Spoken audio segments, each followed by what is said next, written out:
Yeah, we'll go ahead and get started. Take advantage of this hour that we have together to think about marketing and communications for our chapters, our working groups, and for Slow Food USA. So I'll keep the music on unless someone types in the chat that it's distracting and terrible.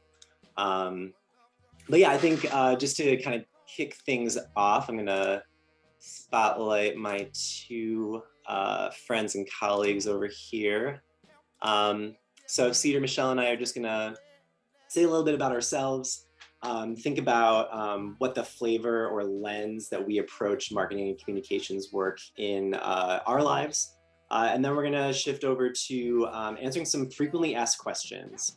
You can imagine that the Slow Food USA National Office gets a bunch of questions from awesome folks like you all the time, because we're all here to support each other, right? So we're gonna walk through a couple of those questions and provide our takes on those. And then we're gonna open it up to questions that you all have, and also perspectives that you all have. And then we're gonna end the session setting some intentions for 2022 around marketing and comms work for our various chapters, working groups, and the national office. So yeah, for those of you who don't know me, I'm Brian. I use he, him pronouns. I'm the Director of Communications for Slow Food USA.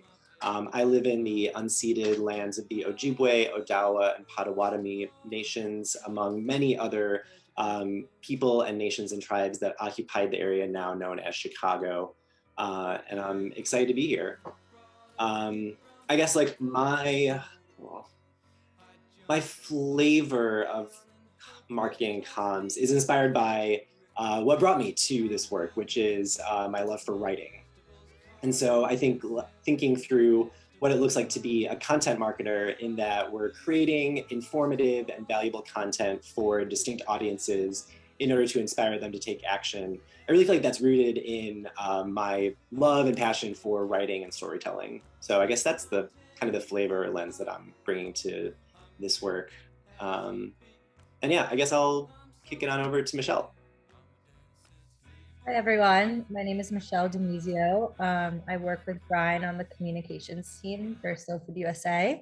I use she, her pronouns, and I am in the same location as Brian, so on the unceded lands of Ojibwe, Odawa, Potawatomi nations, among many others. I think for me, I communicate or try to communicate in a very authentic way that is emotive and evokes some form of storytelling. At Slow Food USA, that has led me to be able to highlight a lot of chapters, which has been probably my favorite part of this work, and uplifting your voices.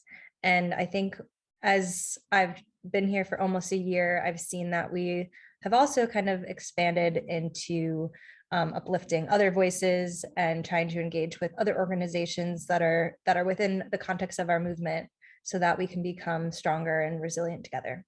And I will kick it off to Cedar. Hello, I'm Cedar Schimke, and I am bringing well, actually, let's start here. I'm Cedar Schimke, and I use she, they pronouns, and I am on Ojibwe or Anishinaabe or Chippewa land, and I'm bringing the Slow Food Minnesota or chapter leader lens and all of its elements. And the flavor of marketing and sort of the perspective I have with marketing and communications is definitely on the philosophical end, sort of like intertwined with human behavior, neuroscience, storytelling, and really ultimately putting it in the context of human behavior, human relationships, and to what end are we doing all the things that we're doing.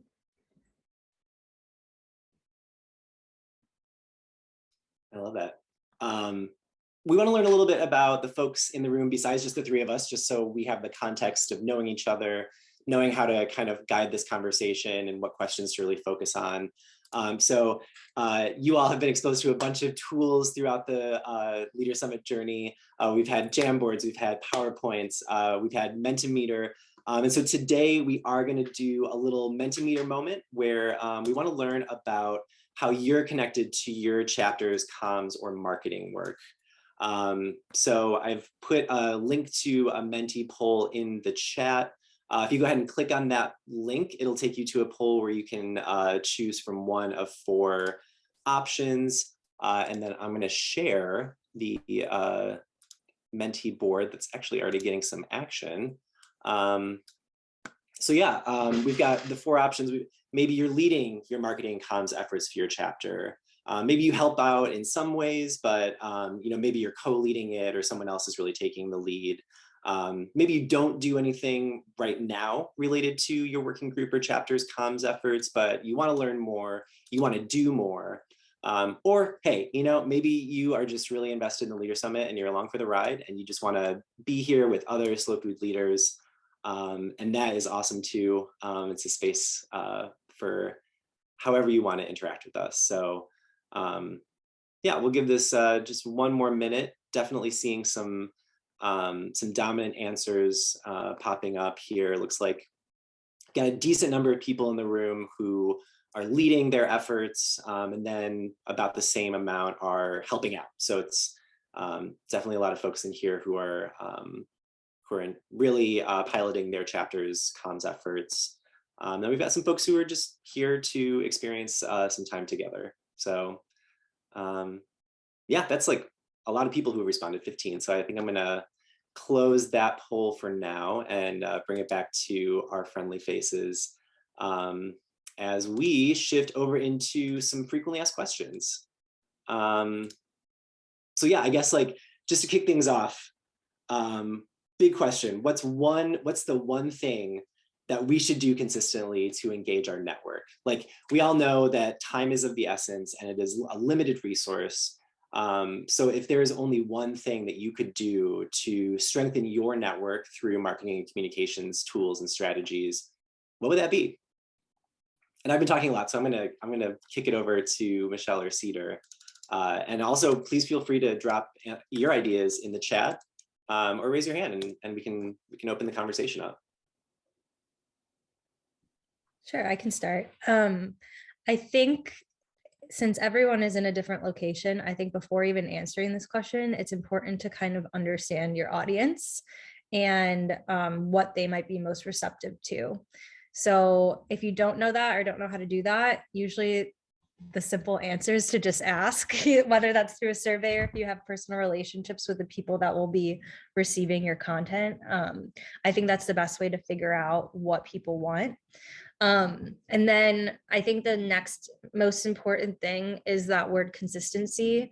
Whether it's that you're going to commit to like one Instagram post a month or a week or one newsletter a quarter or whatever you have capacity for, I think as long as you make it consistent and maybe even let your audience know it's consistent, whether it's like Friday is the day we always put out our social media post or our newsletter. That way they know to expect it and they know to look for it. I think that can really be an important point of engagement. And then lastly, I just think, you all are mostly here as volunteers and you have a lot of other things going on. And I don't think any of us, we're going to throw some stuff at you, but no one is expecting you to post on Instagram every day or anything like that. I think it's whatever is within your means. Just like, I would say it's better to put out quality stuff than quantity stuff. And I hope no one feels pressured to constantly be doing comms and marketing. It should really just be whatever feels right for you and feels right for your network. Yeah, I just saw Jenny put in the chat, we really struggle with consistency. Right there with you. It's hard to, even Michelle and I were speaking before this, that even as a paid person, it's hard to find that time. Like social media and communications takes time. And so my answer to that what's the one thing question is yes. Kind of speaking to Michelle's answer of consistency. And that's coming from a place of like not actually being able to consistently put things out. So sometimes there's an element of not being so hard on yourself, because that definitely gets in the way of actually being able to connect with your audience. And I am also guilty of that, of like, dang it, it's been so long since we've said anything to anybody.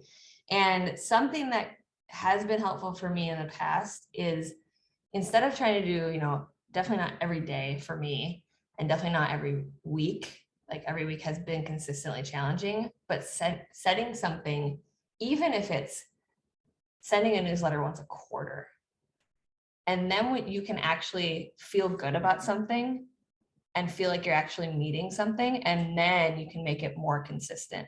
And then you're actually putting the model together of, if it's a newsletter, you're starting to learn the process and becoming better at it.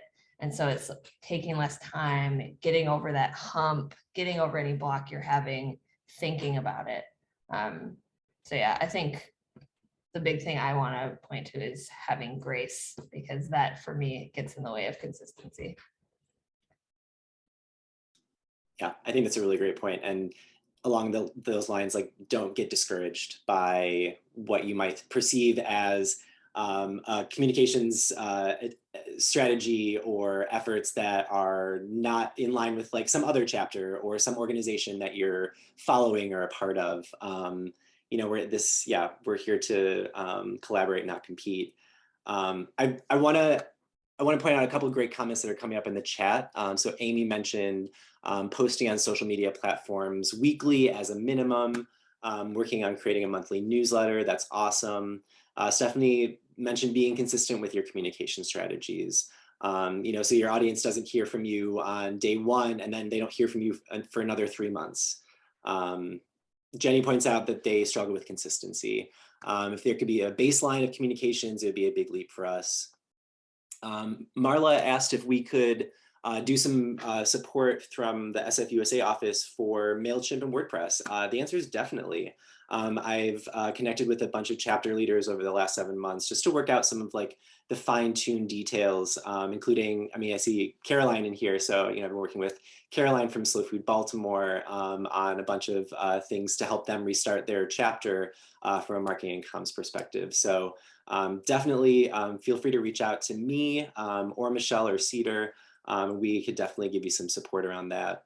I want to read, yeah, go ahead, Cedar.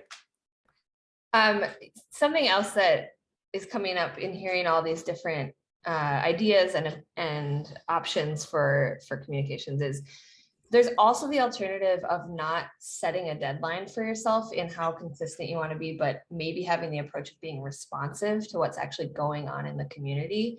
And instead of putting your time and effort and energy towards, finding something to fit this one post deadline, actually being present in the community and what's going on, and then like having the energy, because you're not clogged up doing consistent posting that's not actually timely, you can respond to what's going on in the moment and share out to your network what's going on in the communities you care about. And there's probably a balance in between those two, or a combination, but it's also something to think about. Absolutely, yeah.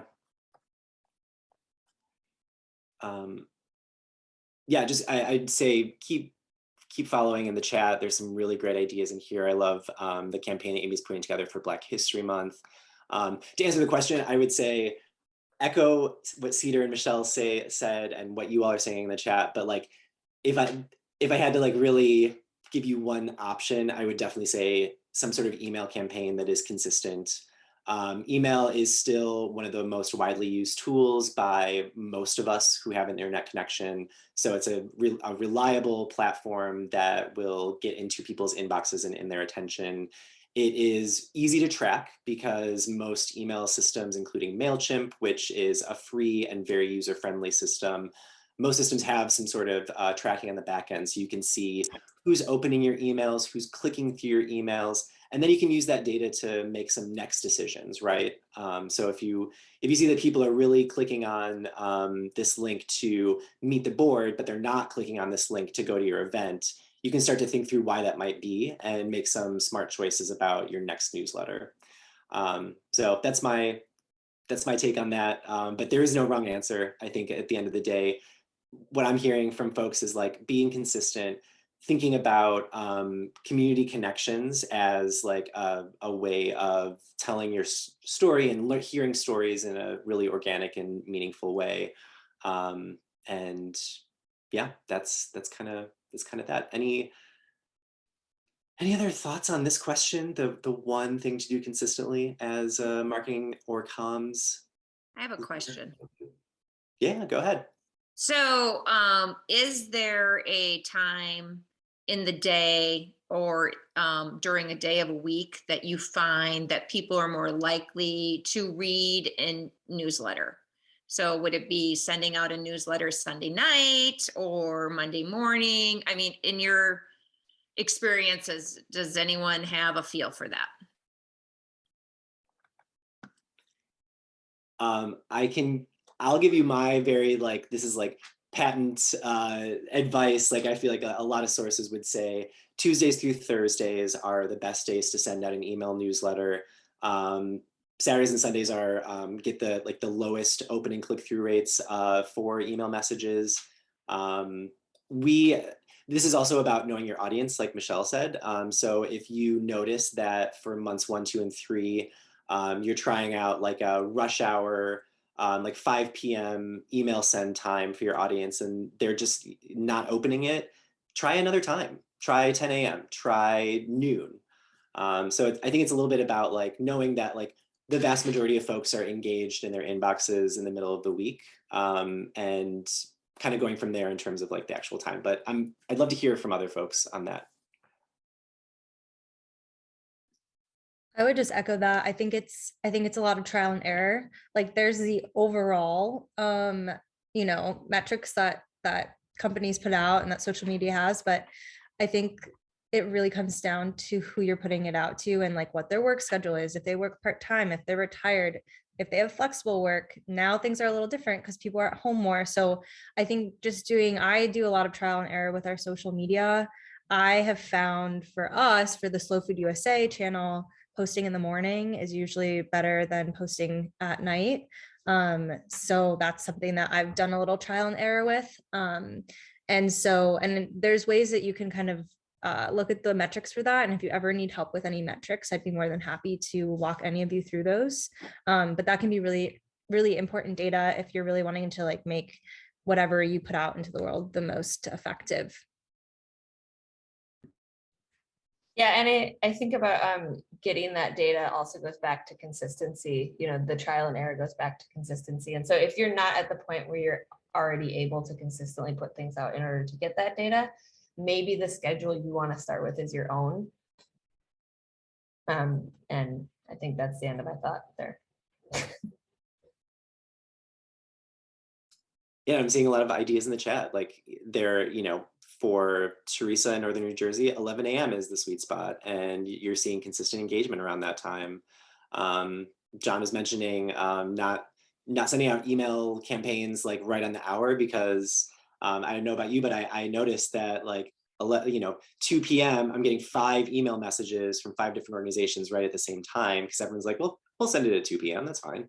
But then you're competing with these other messages, and when we all have such a short time to engage with our inboxes, that just cuts out in the time that we have to read every message.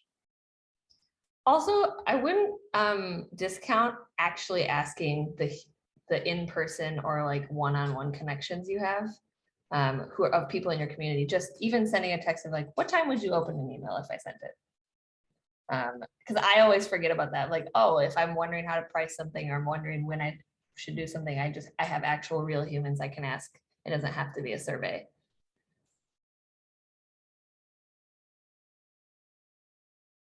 Yeah, we're so in the digital right now, but those one-on-one conversations to get that qualitative insight is really helpful.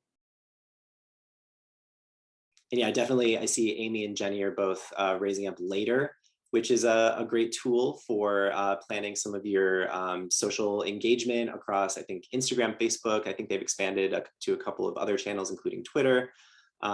We use that at Slow Food USA.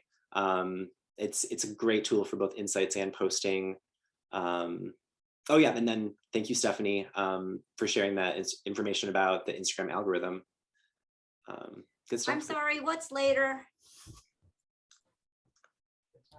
Maybe Amy or Jenny, you want to come off mute and answer the question? Sure, I can. Later is, well, I I'm actually in marketing. I'm a copywriter for my job, which is why I'm struggling with getting slow food stuff done, because I'm just really tired at the end of the day. But I do know some of the tools. Later is it's a tool where you can schedule your posts. So you can put the photo in, you can put in your caption, your hashtags, and tell it what time that you want it to go up, and then it just does it. So you could do a whole month all at once, you know, spend a couple of hours getting everything all set, and then it'll just post for you. So and the version that I use for my own business is free, and it has 30 posts a month that you can do for free. So I've never actually had to invest any money, just time, into it. What are your thoughts on Instagram versus Facebook? Because again, we all have limited time to put into this, all this posting. I'm like, I mean, I can't keep up with it. The only reason I'm here is because I'm in between jobs. Okay, once I start working again, which is next month, there's no time. Just to address Carolyn's comment and to tag on to what Jenny was saying, that's why we use Later, because you only have to create the post in Later once. So once you've set up your Twitter, Facebook, Instagram, LinkedIn, whatever, once you've set your accounts up in Later, when you create the post, you create it one time and you tell Later, I want this to post to Facebook, Twitter, Instagram. I want it to post on, Wednesdays at 10 a.m. That's how we did our Advent calendar in December. It was super helpful to create posts ahead of time so that we weren't scrambling. And that way they just posted to all those social media channels at the same time. So we were consistent in our messaging across channels as well. Yeah, and I'll add to that.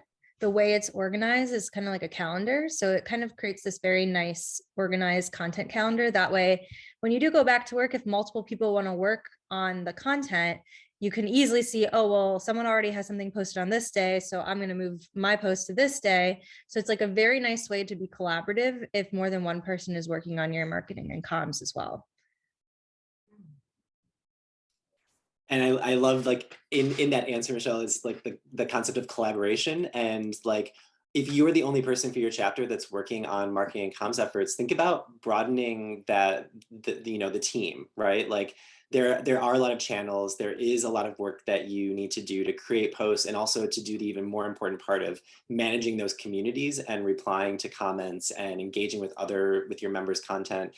That's a lot for one person to do. So think about, kind of lightening the load by spreading it among a couple people.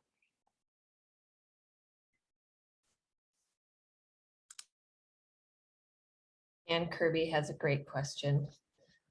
One of the planning challenges is anticipating all the great content from Slow Food USA and International that we'd like to share, and balancing it with the chapter specific messaging and information. Any advice or point to scheduling resources that help us do that? Yeah, so I guess, like, I'm curious to hear what Michelle's thoughts are about this, because she's our primary writer for Slow Food USA's blog. And we aim to publish about one original piece of content per week to the blog that focuses on one of our 3 content buckets, which is equity and justice, stories about food, and then chapter updates and deep dives. So one thing I'm thinking is, like, perhaps we could just share a view of our editorial calendar that you all could jump into when you wanted to, just so you have a sense of kind of like, okay, we're anticipating, like, Michelle is working on this great piece that's going to be debuting in the 2nd week of February. So you can kind of know that we're going to be posting about that. And then you can use that content maybe in your end of February newsletter. Would that be helpful? I'm seeing a lot of heads nodding from the folks on camera. So I guess, yeah, what do you think about that, Michelle? Yeah, I love that. And my first answer was going to be honest, as much as we try to stay on top of it, things change for us too. And we get last minute posts and things that come to us that we don't know of, or like, oh, we forgot about this thing, like, let's put something together. So we definitely go through a lot of the same things that you all go through. But yeah, and maybe even there's a way that we can try to say like, okay, on Mondays, that's the day we're going to post blogs or whatever. Of course, things change. Like sometimes our deadlines have to change for various reasons, but maybe we can provide a little bit of a more organized structure so that there's a little bit of consistency on our end with when and how we're posting things. But yeah, I agree. For just context, we try to post one blog post a month. Our newsletter usually comes out the third week, I believe, of the month. And then in terms of other posts, it is really kind of sporadic based on what's happening. Some content months, like December was a huge content month. I think we were posting at least one post, if not more than one a day. January is a little lighter, so we might only post 3 or 4 times a week. So unfortunately, it is a little bit inconsistent on our end, even though I know I just talked about consistency. But I think maybe me and Brian can brainstorm some ways to make that a little bit more consistent, and at the very least have a view of our calendar so you kind of know what's going on. I think that the question about international is also in here, and we don't have a really strong like content calendar that we access from them, so we kind of just like see what they're posting about through their feeds, and then sharing things that we think are relevant to the USA network. I'm always looking. They are very consistent about their newsletter, which goes out, I believe, on the 28th of every month. I think I just got mine in my inbox today. So yeah, so it's tough, and sometimes you just kind of have to roll with it, you know, and handle it with grace. So yeah, I do want to make a quick plug here, and we'll mention this at the end of the conversation too, that for the last 5 months, we've been creating this space called the Slow Food Creative Collective, which is a working group, a Slack channel, and kind of just like a network of people who are doing communications and marketing work for their chapters and for their working groups. We've had monthly meetings where we kind of come together, do some resource sharing, idea sharing. We also have, like I mentioned, a Slack channel where folks are sharing resources. So like if many of you are already in this group, but if you're not, if you just want to email, I think if you want to email comms@slowfoodusa.org, we'll add you to the Slack channel, and then we'll get you on the schedule for our next meeting, which will happen in the 14th to 17th of February. So yeah. I'm seeing some more questions coming in the chat. Cedar, Michelle, do either of you want to take one on? I like to read the questions. And then we may, let's see. What do you think about Google Docs to help with, I don't know if this is Google Doc or a Google Doc, so maybe Karen, if there needs to be clarification, but you can come on unmute, but to help with collaboration among the group in marketing and media. And maybe that was addressed a little bit by what you just said, Brian. Yeah, I think it just like really depends on whatever your group is comfortable with. Like I know the Slow Books team does a lot of their collaboration in Google Doc, and that works really well for them. So it's more just about what style of organizing works best for you and your team. I think that's later, that's cool. If you want a little bit more space to write, I think a Google Doc could be good. So I would just do some trial and error and see kind of what sticks.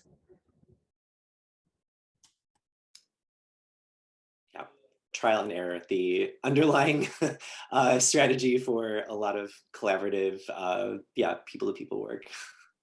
Yeah, if you like it and it's easy for you to access, then it's a good place to start. Anne Kirby asked, what is the best way for us to share potential content from the chapters for the wider audience? Great question. Yeah, Michelle and I are definitely trying to keep an eye on, as many chapters social channels as possible. If you wanted to directly message us either at that comms@slowfoodusa.org email address, or if you want to raise it up in the Creative Collective Slack channel. Those are both great spaces to share something that is really exciting that's going on in your chapter with us, and then with other marketing and comms teams, because we can lift each other up too. Like chapters can share interesting things that other chapters are doing, even if it's a chapter that's in like 2 time zones away from you. But it just kind of reinforces that overall drumbeat of this being like a national and an international effort to fight for good, clean, and fair food for all. So yeah, those are two ways to start getting the word out and to make sure that we're aware of what's going on in your chapter too, so we can boost it. Yeah. Go ahead. Go ahead, Peter. Okay, I would echo what Brian said with being on Comms Collective. I think it's maybe once a month, but some really cool stuff that I wouldn't have expected has come out of it. So we made a film with Slow Food Minnesota, and just by talking about the film, I got advice on launching it and what we might do to help launch the film. I got people from other chapters who wanted to do a screening of it. It's even how I got involved with the National Leaders Summit and like helping out on the back end. I mean, you might go into it for one thing, but it's very fruitful. Yeah, I agree with all of that. I was also going to say, in terms of promoting and uplifting the chapter stuff, I think since I've gotten here, that's been something that has been a little bit of a challenge, and we've been trying to figure out the best way to do that. So my first thing to kind of pop in, if you have a way that you think you want to communicate with us, let us know. I think we're all really receptive to doing that, and maybe it's a little bit different for each chapter. Another really easy way that I think won't create any extra work is if you are posting on Instagram or Facebook, if you just tag Slow Food USA, we check that account pretty vigorously. So that's like the easiest way for it to pop up on top. Unfortunately, with Instagram algorithms always changing, we don't always see your stories or your posts as much as we try to. So really tagging us is going to be the best way to like lift that up on our screens. And then there's one other thing I was going to say. Oh, I mean, this is kind of a work in progress, but I've been trying to work on kind of a deep dive into all of your chapters to see just kind of like where you are most active. So if you're like, hey, we want you to look at our Instagram all the time, or if there's like one platform that you really want us to start paying attention to, that's really helpful feedback for us, so that we can just know kind of where to check and where you might be most active. That way we can like direct our attention to that happening, whether it's your newsletter or Instagram or what have it.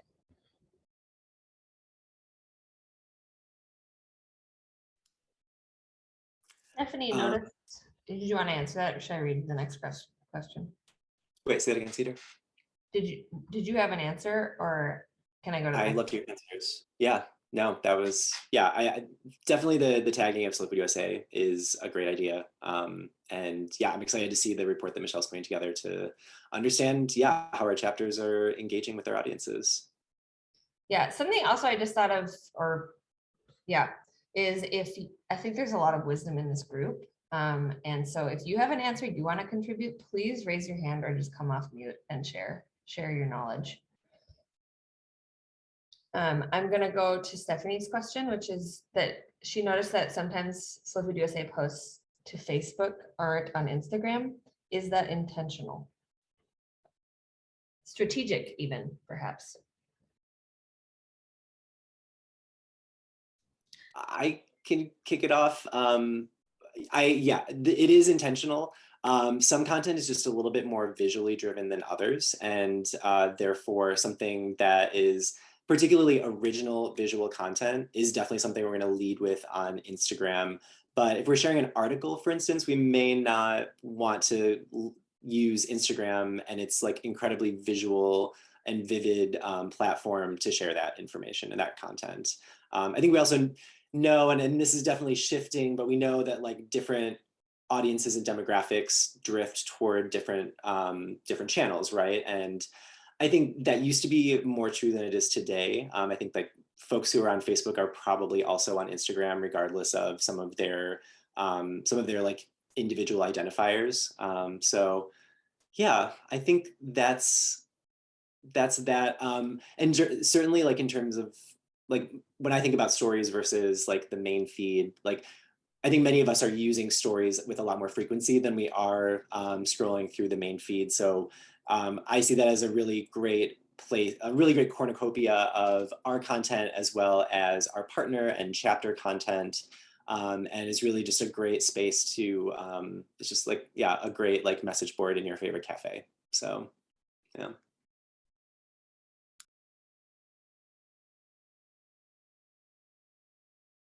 But you have to go where your audiences are. So if you don't have an Instagram account, you don't have to build one. It's okay. You can stick with Facebook or you can stick with Twitter if that is your jam. I see a couple of chapters have started LinkedIn accounts if they want to appeal to a more like career-minded audience. Like that's fine. Do that and let us know how it goes. But yeah. And definitely don't feel, if you only have one social account, or even if you only have an email newsletter, even just that havingness signals to your audience and people who want to know what you're doing, where they should look. Whereas if you have all those social accounts, then it's a little more frenetic of like, oh, maybe they posted it here, but not there. And I'm not sure which one I should be focusing on. So yeah, on the note of not creating something just because you feel like you have to have it. People who want to know what you're doing will find out.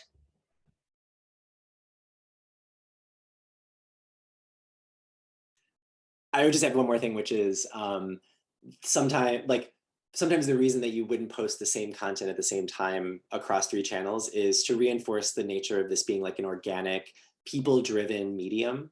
And so like, I think it helps to tell your audiences that like there's a real person behind this post that you're sharing. And to do that, maybe it's shaking up the time that you share content or not sharing one piece of content across every single one of your platforms. Because I don't know about you, but like, well, and I would say that this is probably true of our channels. I would guess like there's probably a 60% overlap across our followers on all of our channels.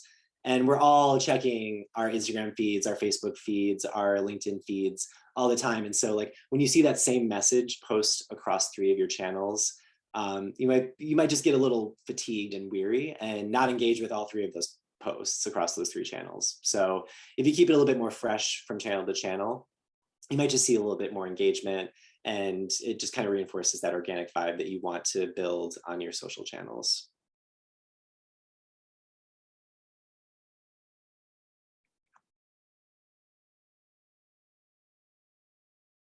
Can we stay in this like nerdy social space for a second and look at Michaela's question? So how do you decide when and where to share media? I think we kind of touched on this a little bit. The part of this question that I was intrigued about is I find when I post too many static posts in a week, we actually get less engagement. Any idea on how to navigate this? Also putting in that layer of like, there are these stakeholders out here who are like, we have a really good idea of what we think you should do on social, but Michaela, you are the comms person for Slow Food Denver, and you might have a different perspective because you are a marketing and communications professional. So there's some interesting layers here of like, how do you make decisions engaging with different stakeholders who have perspectives on social.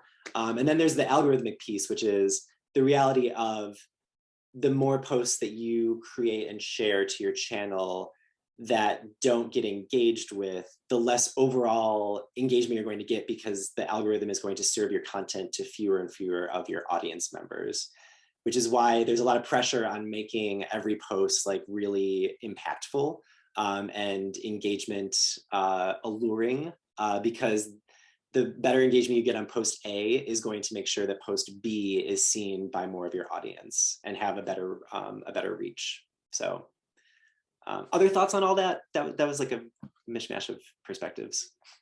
I was just going to add that because I look at our metrics every month, and I will say a lot of times the months that we post less frequently will have more engagement, which sounds a little counterintuitive, but is exactly what the data behind what Brian is saying is, you know, people are more likely to engage more and maybe even see your post more frequently if you're posting less. So it's kind of like figuring out what that sweet spot is for you.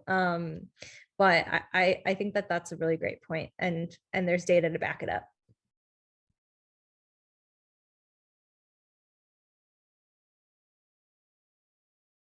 I find that when I reach out directly to people, I get more response. Sometimes I've been sending out the newsletter and I'm pretty sure people haven't opened it. And then I'll maybe send it through another way, or like I'll say, did you see this? And then they'll open it later. But sometimes there's no way. And we had a problem, Brian, before that the network was secure. So I think that's what's keeping people from opening it, because we just first restarted everything. But I think it looks okay now, and we've been getting a lot of great feedback. Another thing I wanted to share was I've been getting some nice feedbacks from people on Nextdoor. And actually like talking through the direct messaging of that. Because a lot of people don't even look at Facebook. People are sick of Facebook. And then the older people don't want to use it.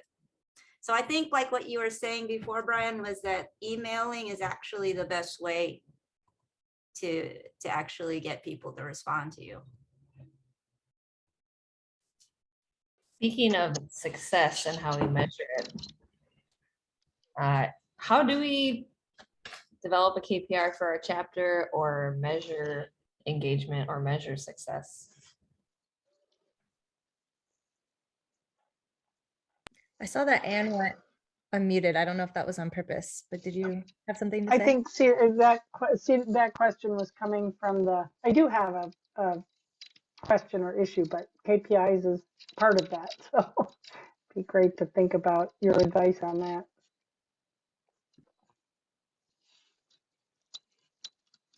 I think participation in events would be an indication that people are engaged. And it's hard to say because now with COVID, so many things are canceled, so you can't really have the events. So it's another wrench that you have to contend with. To me, it's like, how do you keep people engaged during COVID? And that's really tough because people have tuned out. They want the food, like the young students that they expect the food. That's the draw. And if that's not there, then you have to think of other ways to engage them. I'm going to go back to this Cedar. You brought up the controversial issue about the Afghans. I'm actually involved with an Afghan project here. And it is a bull because we found out that there were Afghan refugees in the hotels locally. And I'm actually involved with my church to directly try to support the resettlement. And I would like to do something with Slow Food with this, but everything's been on hold because of the bureaucracy of all the different international organizations, the local ones. We had a Catholic organization that was supposed to be involved with it, and then they've pulled out, and now it's a non-secular. There's so many levels of bureaucracy. So I didn't want to go into that during the international, because there's so many problems. But at the same time, it's like, how do we keep engaged? People want to help. And I've been learning how to cook you can't see that, from Parwana, Persian. I've got a whole grocery list of things I'm ready for my refugees. And we've got 4 people we're going to be resettling, but we don't know if they're going to be released from the military bases. So a lot of stuff is going on at the same time. And again, it's just like keeping engaged within your community.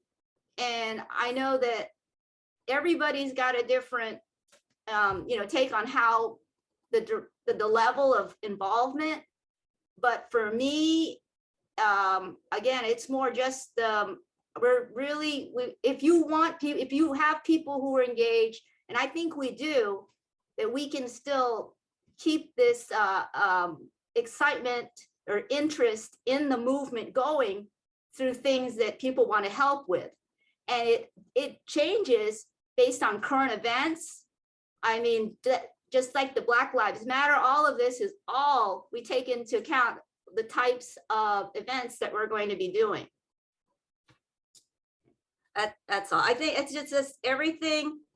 It's like a drop in the bucket. But if we have so many more drops, at least we have a bucket, you know? And that's all we can do. We just start small, we start locally.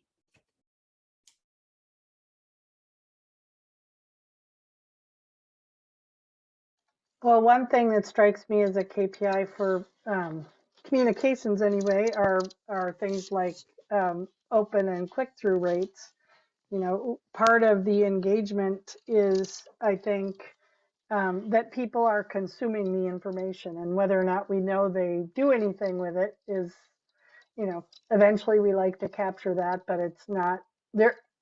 It doesn't mean that there isn't value in just the consumption, because it broadens their understanding and the like. One of the questions that I have, and I have done a lot of strategic communications in my life, and right now I work for a membership association in the hospitality industry, and a lot of it is in communications and thinking about sort of the content curation, not just content marketing, but, you know, if people are inundated with information, and sort of how do we understand what's most important to select on behalf of readers to move through to them, and, you know, trying to do that in an unbiased way. And additionally, this might get a little messy, but I know that one of the challenges I felt was that while we had members who affiliated with the chapter, they weren't really, we didn't, because we didn't get any sort of share in their stake in the organization, we just sort of saw everything, you know, everybody on our 2,300 person email list at the time as kind of members or friends of Slow Food. And so we just had this sort of blanket way of communicating with them. But that wrestle between thinking about your audiences and how to segment folks based on the kind of stuff that you want to communicate. And so not hitting members all the time with join information, because you should know that I'm a member, or, you know, sort of that kind of like, or being able to understand that they might have their membership signals a level of engagement that others might have, but you might not know about it because they haven't taken as explicit an action as joining. So, you know, like, how do you treat them and cultivate them and encourage them to be the core group that solicit other people to come in and join in membership? And so, you know, we sort of took that blanket approach of just communicate with anybody who was interested, versus how do you think about that a little bit more strategically so you can curate content to meet the interests and needs of people, so they're going to choose to read your stuff because it feels relevant to them. So that feels like a long-winded way of saying that, trying to figure out that audience curation stuff. Yeah, that'll definitely improve your open and click-through rates as well, because you're giving Right. the most relevant information to the right audiences. And Right. certainly from like a membership perspective, which you're touching on, and like if someone commits to being a member, even in like a complicated and fractured like membership structure, like they have kind of earned some exclusive content by becoming a member. And so how do you reinforce that they have access to a little bit more, or a little bit closer in, you know, to your slow food movement because of that commitment that they've made? Yeah. But can I ask a question? Participation as a volunteer on some work groups and committees, does it require membership? No, it doesn't. So in essence, there are people who are making that value commitment by virtue of their time and their effort to the cause, but they might not show up as a paying member, which, you know, then you're like, because you have money, we'll talk to you in this way because you've made that investment. But I might be a member and pay and not do anything else but consume information. But somebody else might not pay, and they're actually a major engine to the cause. And so thinking about that too, I just trying to understand, you know, how to value the relationship rather than the transactional membership. Absolutely. It's the Yeah. public radio conundrum, right? Like Yeah. how do you offer a free, valuable Yeah. product to your audience and expect different people to support it in different ways? Yeah. Right. Right. So a couple of things. I see that Stephanie's got her hand raised. Michelle wanted to just show a little bit of what we're doing around KPIs as far as social goes. And then we're going to do some intention setting right at the end. So let's do KPIs and then we'll kick it to Stephanie and then we'll wrap it up.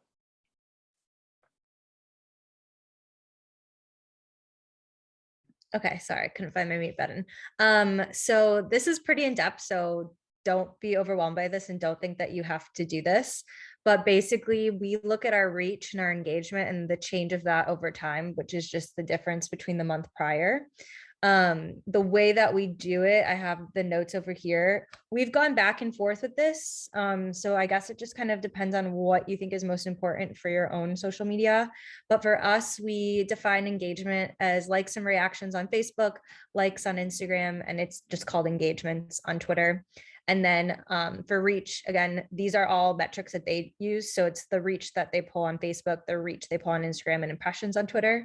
And again, I put my email in there. I'll put it in one more time. If anyone would like kind of like a crash course on how to find this information, it is actually it's a little difficult to find, but once you get there and do it once, it should be pretty easy to kind of do over time. And then we just have a page that just talks about kind of overall high level insights to kind of figure out like what worked really well, what didn't, maybe why. And then per month we do, like, this is what I just did for December. We do our top 4 posts and our like least 4 posts, I guess, based on engagement and reach, just to give us an idea of like what types of posts people are engaging with most, and maybe try to figure out some patterns of why that's happening. This page especially, I think, has been really helpful. So if you do anything, you don't want to do all of that other stuff, I would say this might be one of the most helpful tools to really get at the why and how of those posts. All right, Stephanie. That is like super helpful for sure to have a crash course in that. Thanks, Michelle. I just wanted to very quickly caution folks on the one and done, right? So I've heard this in some of our other committee meeting, another Slow Food USA committee meeting where, hey, we tried that before we did it and there wasn't, nobody participated or there wasn't. And with communication, I believe the research, it's been a long time. It's like people have to hear something like 7 times. And if you use different modes of communication, right, whether it's you're hearing it or you're reading it or, reading, writing, whatever the mode is, you have a better opportunity if you can hit different modes of communication as well, because everybody's different. So anyways. Yes, you got to build a little bit of consistency, which feels like sort of the buzzword of the day, into your practice before you can really decide if it's successful or not. Yeah. Mm-hmm. Brian, before we move on, can I just quickly address one question that we glossed over by accident? Yeah. Sorry, Amy. This is a really important question though. Amy asked any tips to drive engagement in general, how to reach out to people and gain new followers and hopefully members.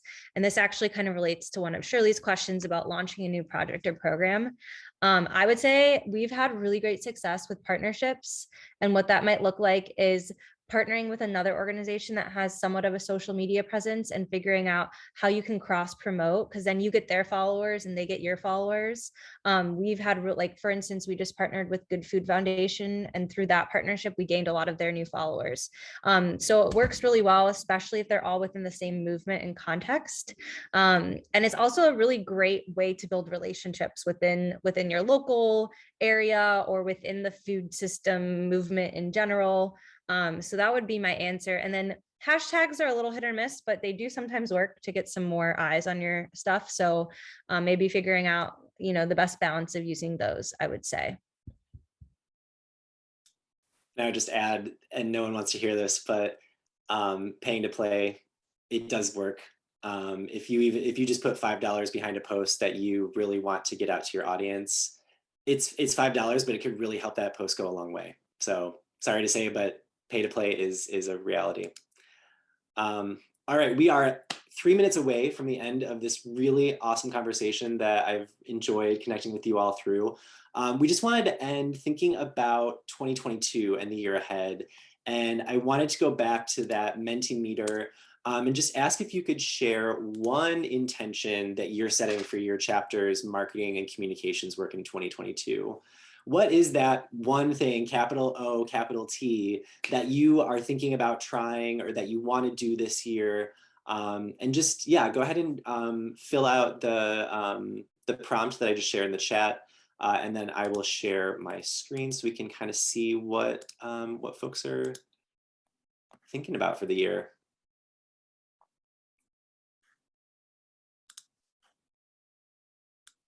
And okay, expanding your marketing team to spread the workload. Yes, that 100%, absolutely. More community engagement with other organizations and more storytelling. Heck yeah, okay. Direct and consistent interpersonal communication with people in local orgs that we love. That's, yes, like Slow Food is a powerful movement, but we're not doing this work alone. We have to partner with folks outside of the snail. And I love that you're thinking about doing that. Quarterly newsletter, heck yeah. Make sure we know about it so I can sign up and subscribe. I love a newsletter. Reaching out to updating new and current members. Yes, keeping that relationship alive with your base. More consistent and relevant, more consistent and relevant content that tells the story of the movement, both from the perspective of the chapter, USA, and international. Yes, that 3-tiered metaverse that we're all in. Gathering relevant, interesting information. Yes, more calls for quarterly newsletters, increasing partnerships. I love it. I love it. Well, please keep adding to this Mentimeter, and we'll share the results back in the Creative Collective Slack. We will please fill out the survey that the link is in our in the chat. So we'd love to have your feedback about this session, and yeah, email us at comms@slowfoodusa.org if you want to keep the conversation going through the Creative Collective. Any last, Stephanie, you got your hand raised? Yeah, and today was the deadline. In Creative Comms, there's the link to take the survey for when the next Creative Comms meeting is. Yes. Yeah, so be sure to, I'll add everyone who messaged us, and yeah, if you just want to pop in, and there's a little doodle there about our next meeting. So cool.